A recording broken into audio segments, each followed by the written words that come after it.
Okay folks, welcome sa ating unboxing session. Meron tayong review sa from Timo. Ito, kailangan ko to sa ating plano na gagawa ko ng channel na puro kanta lang, music channel sa Facebook. So nauna itong pang effects natin sa ating vocals na simpleng vocals lang na kailangan lang natin ng reverb, delay at saka I don't know kung may chorus ito. Ang importante may reverb at delay lang, saka merong room kasi yung solo Scarlett Focusrite na sound card ay walang walang effects. So kung direkta yung microphone mo doon, yung audio vocal mo ay dry, raw lang, wala siyang effects. So para maka-chip, kumuha natin sa Timo mini pedal para daan natin yung microphone papunta doon, input papunta out doon sa natin din linya natin sa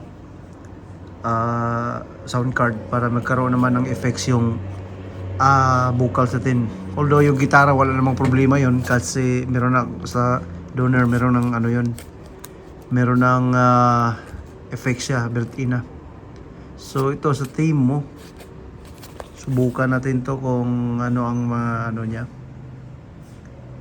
So yeah, Shuhai Kui manufacturer, China. So lahat naman China. Reverb.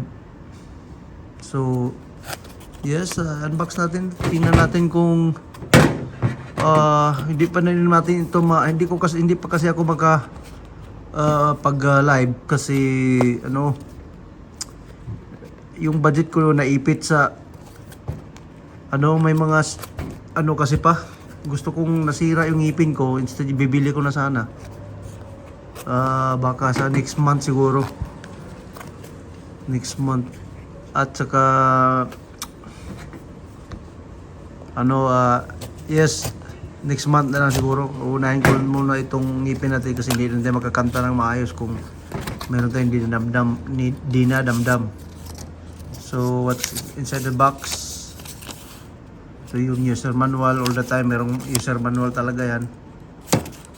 Lahat ng mga appliances, electronics, everything may manual. So hindi naman siya as you see, na makita mo naman yung box niya, talagang lang local kasi hindi naman tayo professional singer. As long na matry natin ito po sooner, ano muna natin, check natin kung okay ba siya. So ito yung mga selection niya. Marami pala. May hall, studio, yeah. Number 1, yung gusto ko studio kasi medyo konting hindi siya sobra sa reverb, hindi siya sobra sa delay. Tama lang na medyo may brilliance lang yung boses mo. Room, phaser, flanger, echo, duck, chorus, yeah. Marami pala. So ito yung on and off switch. At ito yung mga timpla mo, decay, paano siya lalalim o paano siya yung length ng adjustment mo sa lalim mo sa yung resulta sa pandinig. Malalaman mo yan kung papatunog natin kasi change siya ng value sa sound frequency. At dito din sa ito, ang dalawang mix. So dito ka pipili, halimbawa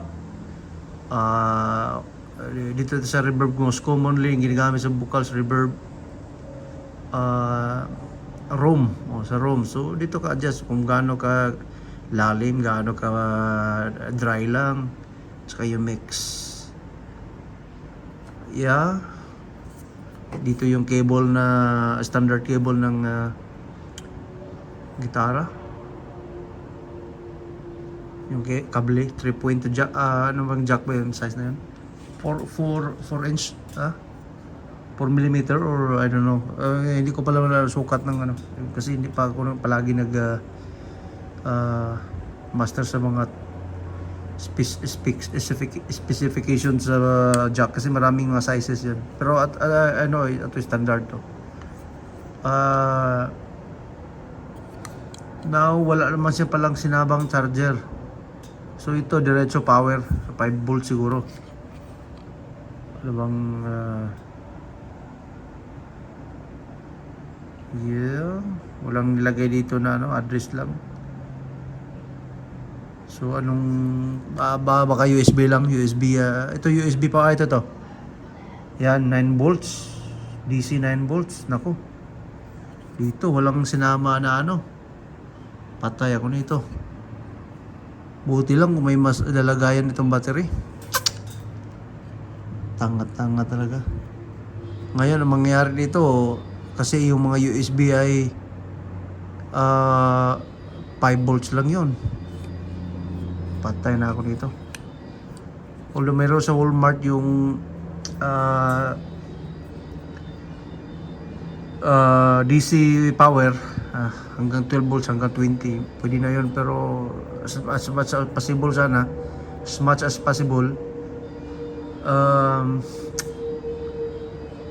hindi na ako bibili kasi magastos. Ako 9 volts pala ito. Ito switch. So hindi nagsama ng ano niya. Ito lang talaga ang kasama. So hanap pa na tayo ng power supply nito. Whereas na lang kung ito may battery sa loob na 9 volts. Wala ito. Kasi mostly sa mga pedal ay may mga 9 volts. Ay nako. Pero anyway, hanapan ko lang ng paraan. So kung titingnan mo yung diagram niya dito sa number 4, which ito number 4, ang sinabi dito ay power input type C can be used to power supply. I don't know, power kasi ang alam ko sa USB power C type C is 5 volts lang ang supply noon, which ang kailangan niya dito 9 volts. So di kaya to hihina o although hindi na, mas maganda ng kulang kaysa sobra naman kasi hanggang 9 volts lang limit niya. Pero kung kulang naman 5 volts lang, di kulang siya ng 4 na voltage kasi 5 lang sa USB, di hihina ito or else mag deteriorate yung effects mo sa vocals. Di ko pa alam kung subukan ko hindi kasi makadamage, I don't know. Pero let us see sooner. At meron din siya dito Bluetooth. Bluetooth. Masubukan natin sa buo na natin ito lahat. So what do you think dito guys? Everything under the sun. Don't forget to like and share the channel. Support everything under the sun.